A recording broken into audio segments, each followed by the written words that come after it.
Esta é uma história fictícia, uma narrativa sobre silêncio, desgaste e a dor de ser ignorado dentro do próprio lar. O nome dela era Helena, e durante anos ela foi a base silenciosa de uma família que não merecia seu esforço. Mas nada disso eles sabiam. Ainda não.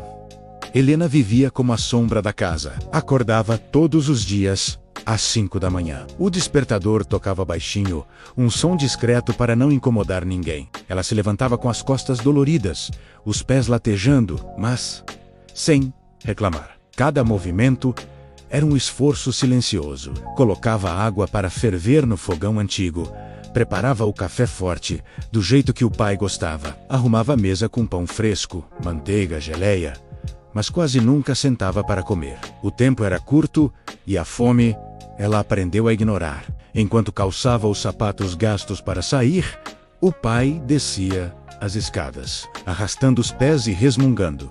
"O café está fraco."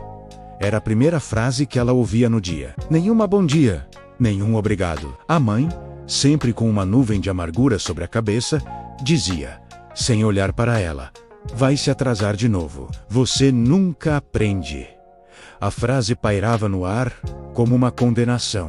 Os irmãos, 2 jovens adultos encostados na vida, apenas pegavam o pão da mesa.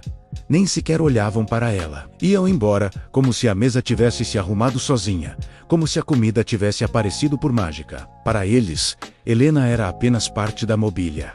Ela trabalhava o dia inteiro, em 2 empregos. O primeiro, no balcão de uma loja que sempre cheirava a mofo e perfume barato. Um lugar onde ela sorria para estranhos. Era educada, prestativa e recebia em troca um salário mínimo, que mal cobria as despesas. Depois, em casa, fazia pequenos trabalhos de costura e tradução, até tarde da noite, para juntar cada centavo extra. No fim do mês, o salário ia embora como poeira ao vento. A conta de luz atrasada, a água quase cortada, as compras de mercado que nunca diminuíam, os remédios caros da mãe, as dívidas de jogo do pai e as urgências dos irmãos, que sempre precisavam de dinheiro para algo que nunca era realmente urgente. E mesmo assim, com todo esse sacrifício estampado no cansaço do seu rosto, ninguém nunca perguntou como ela estava. Ninguém nunca perguntou se ela precisava de ajuda, se estava bem, se tinha comido. A existência dela era medida apenas pelo que ela podia fornecer. E o que ela fornecia, para eles, era simplesmente uma obrigação. O que mais machucava não eram os gritos, não eram as ofensas diretas, eram as coisas pequenas, os cortes invisíveis que só ela sentia. Eram as microagressões diárias que corroíam sua alma, gota a gota. Uma vez, o pai, olhando para os irmãos assistindo televisão no sofá, disse com um suspiro de orgulho: "Graças a Deus, pelo menos seus irmãos têm futuro." A frase atingiu Helena como um soco no estômago. E ela, que sustentava aquele teto, que garantia que eles tivessem um futuro para sonhar, ela não contava. A mãe, em seus dias de maior melancolia, suspirava e resmungava: "Se você se esforçasse um pouco mais, talvez a gente saísse desse buraco." Como se o esforço dela já não estivesse no limite. Como se ela não estivesse se afogando para manter a cabeça deles acima da água. Os irmãos, por sua vez, usavam suas coisas, sem pedir, pegavam o pouco dinheiro que ela guardava na gaveta. Tratavam suas pequenas conquistas, como um dia de folga ou uma roupa nova, como se fosse um luxo desnecessário.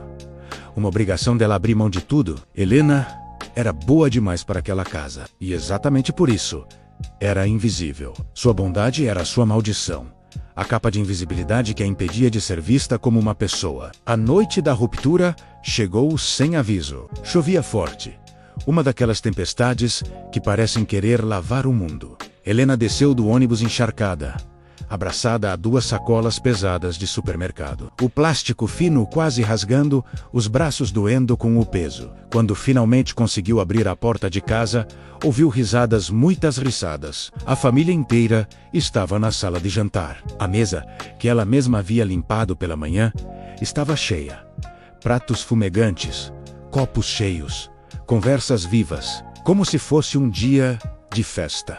Mas a comida era a que ela comprara horas antes, com o que restava do seu salário. O frango assado, as batatas, a salada, tudo estava ali, servido e sendo devorado com alegria. Ela ficou parada na soleira da porta, uma figura molhada e esquecida, observando aquela cena que mais parecia uma pintura cruel, um quadro perfeito da felicidade em família, exceto por ela. Eles comiam, riam, viviam, sem perceber que a provedora daquele banquete estava ali, parada, molhada, cansada e completamente vazia. Então, ela ouviu a mãe dizer: entre uma garfada e outra, a Helena deve ter comido no trabalho. Ela sempre dá um jeito. Mas Helena não havia comido nada o dia inteiro. A fome em seu estômago era real, mas a fome de ser vista, de ser reconhecida, era 1000 vezes maior. Foi o primeiro momento em que ela percebeu uma verdade dolorosa e libertadora. Não importa o quanto ela desse, o quanto ela se sacrificasse, eles jamais veriam, porque eles não queriam ver. E foi ali, naquele instante, enquanto a chuva batia na janela e as risadas enchiam a casa, que algo dentro dela morreu.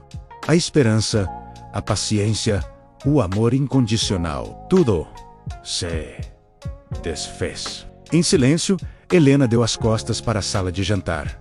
Ninguém notou. Ela subiu as escadas, os passos molhados não fazendo barulho no tapete velho. Caminhou até o seu quarto pequeno e pegou uma mala gasta de debaixo da cama. Dobrou as poucas roupas que realmente eram suas. Guardou seus documentos, o pouco dinheiro que escondera para uma emergência. Colocou dentro da mala um livro que nunca teve tempo de ler. E, por último, pegou uma fotografia antiga, desbotada, dela mesma sorrindo, com os olhos brilhando, uma foto de uma época em que ainda tinha sonhos.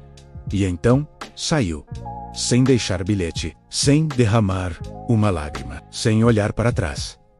Quando a porta da frente se fechou com um clique suave, a casa continuou rindo alheia a tudo. Eles só perceberiam dias depois, quando o café não estivesse pronto e as contas começassem a vencer, que o pilar que sustentava tudo havia simplesmente desaparecido. Mas ninguém imaginava que a ausência de Helena seria apenas o começo do fim.